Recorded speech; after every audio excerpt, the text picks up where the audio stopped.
location in Florence, Italy, on the red carpet for the world premiere of Inferno, which stars Tom Hanks, Felicity Jones, Omar Sy, Ben Foster. It's directed by legendary Ron Howard. So we are currently waiting for the actors to come down the carpet right there. There's a lot going on. There's a screen over there on a loop that says Inferno and some stuff in Italian that I don't understand. You guys, big news. I just found out that my favorite, #1, all-time favorite composer, Hans Zimmer, is here. And so I can't go anywhere until I get him. Obviously, the last time that I ever interviewed Hans Zimmer, I almost cried. But because I was trying to hold in the tears, I didn't even get to tell him that my favorite film score is Pearl Harbor. And I know what you guys are thinking, Pearl Harbor, really, that's the one? But I know there's the Lion King, all the Dark Knight movies, not to mention all of the Nancy Meyers movies. So it's complicated, something's gotta give. The Holiday, so good. So good. I'm gonna keep my composure, I'm gonna hold in my nerdiness, but there may be a tear. You're gonna hold in your composure for the composer? Yes! That was such a good one! Oh, what kind of music is playing here? I'm gonna tell you what kind of music is playing in hell. I'm sorry, this is my era. Disco music plays in hell. Oh, it's on a loop. Yes, it is. Yes, I'm sorry, baby. No. Disco music is playing in hell. That incessant boom, chicka boom, chicka boom, chicka boom, chicka boom, boom. You mean current music No, or 70s I was going to say disco? 70s disco. No, I disagree. Oh, my baby. You guys, did you see that shot I got with Tom Hanks? I mean, thank God for selfie sticks. I got like right in his face. Thanks, selfie stick innovator. But where's Hans Zimmer? Did I miss him? Yeah. Oh, thank God. There's no way he's after No. No, but if I missed Hans Zimmer, I'm gonna freak out. Hi, Hans Zimmer. Can I help Hello, you? come here then. I don't know if you remember this, but the last time and the only time I've ever interviewed you was for Interstellar. I forgot to tell you that one of my favorite all-time film scores is Pearl Harbor.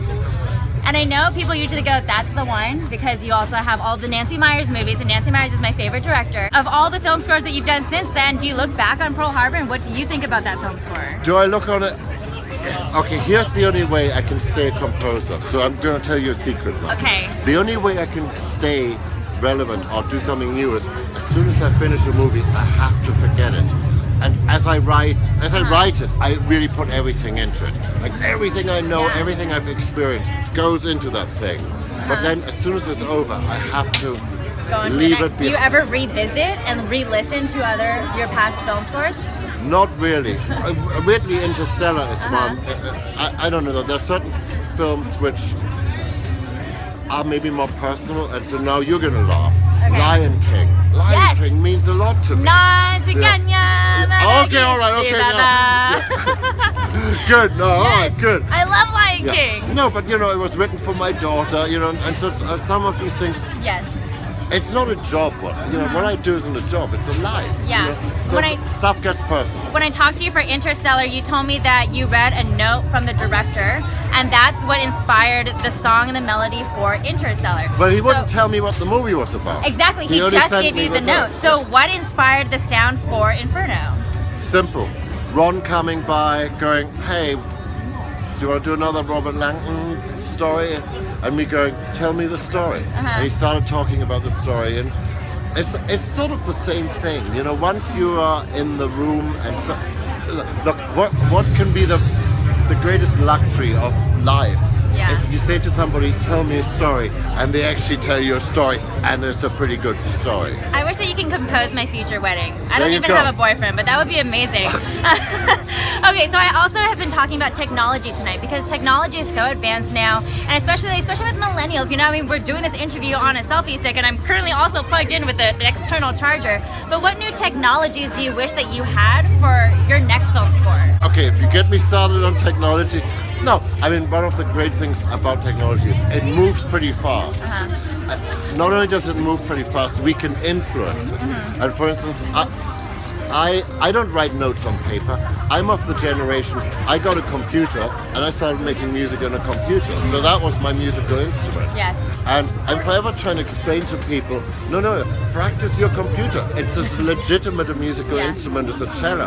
Yeah. And you've got to get good on it. Yes. And the only great thing is you can influence it because you can talk to the people who wrote the software and cajole them. Yeah, like do this. Get me- yeah, I need get this. you- This will yeah, make my life exactly. easier. Ah, you guys, I can't believe that just happened. I got to finally tell him how much I love Pearl Harbor because the last time when I talked to him, I didn't get to say that. And I said Lion King to him.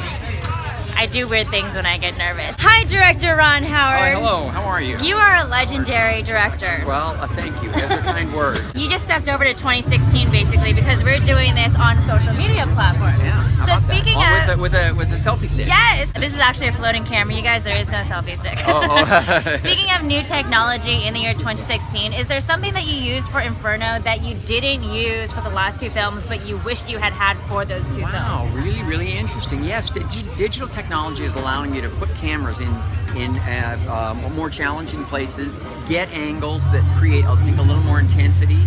And this movie, I think, has more energy and a little more visual energy because of some of that. I'll tell you though, this is the first time I worked with drone cameras. So not only do we have a drone There's a as a drone character, here right now. yeah, not only do we have a drone chasing Robert Langdon, but we also used it You also for camera used work. the footage. And I it's a lot of actually fun. was going to ask you about that earlier in our interview, so that's Yeah. really awesome.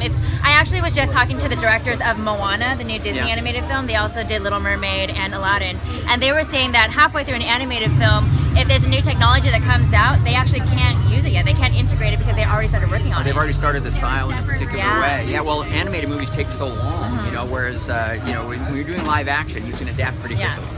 Hello again. Weird. Never conducted an interview on a red carpet quite like that. And I did it with, oh my god, I almost fell. And I did it with Ron Howard. Have you guys ever been on the tram tour at Universal Studios? Because growing up as a kid, whenever I would go on that tour, Ron Howard was always the guy on the video telling you about the tour and taking you through the tour. Remember that, Silas? I do, yeah. I would go into whatever circle of hell is reserved for procrastinators. The people who just, I'll take care of it tomorrow. Is there a circle of hell?